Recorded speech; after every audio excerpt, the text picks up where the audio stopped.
Daily Bible reading, Ruth, chapter 1.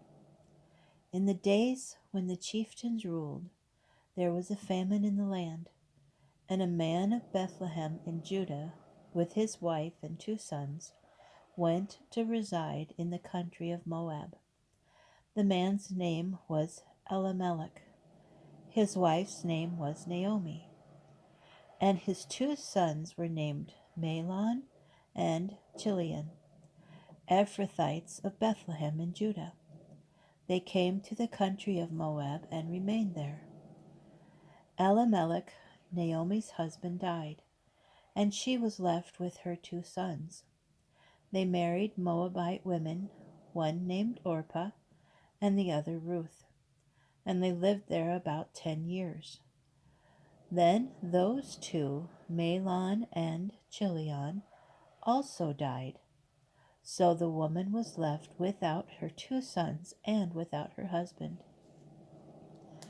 She started out with her daughters-in-law to return from the country of Moab, for in the country of Moab she had heard that the Lord had taken note of his people and given them food. Accompanied by her 2 daughters-in-law, she left the place where she had been living, and they set out on the road back to the land of Judah. But Naomi said to her 2 daughters-in-law, "Turn back, each of you, to your mother's house. May the Lord deal kindly with you as you have dealt with the dead and with me. May the Lord grant that each of you find security in the house of a husband." And she kissed them farewell. They broke into weeping and said to her, "No, we will return with you to your people." But Naomi replied, "Turn back, my daughters. Why should you go with me?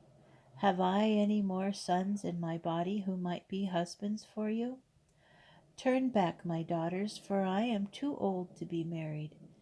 Even if I thought there was hope for me, even if I were married tonight, and I also bore sons, should you wait for them to grow up?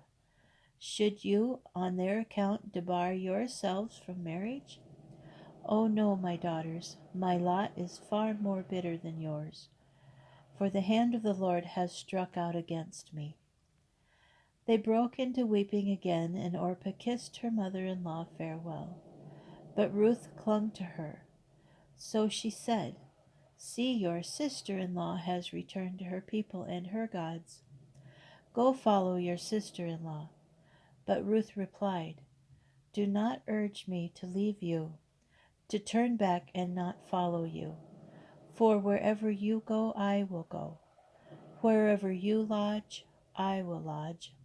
Your people shall be my people, and your God my God. Where you die, I will die, and there I will be buried. Thus and more may the Lord do to me if anything but death parts me from you." When Naomi saw how determined she was to go with her, she ceased to argue with her, and the two went on until they reached Bethlehem. When they arrived in Bethlehem, the whole city buzzed with excitement over them. The women said, "Can this be Naomi?" "Do not call me Naomi," she replied. "Call me Mara, for Shaddai has made my lot very bitter. I went away full, and the Lord has brought me back empty. How can you call me Naomi when the Lord has dealt harshly with me, when Shaddai has brought misfortune upon me?" Thus Naomi returned from the country of Moab. She returned with her daughter-in-law Ruth the Moabite. They arrived in Bethlehem at the beginning of the barley harvest.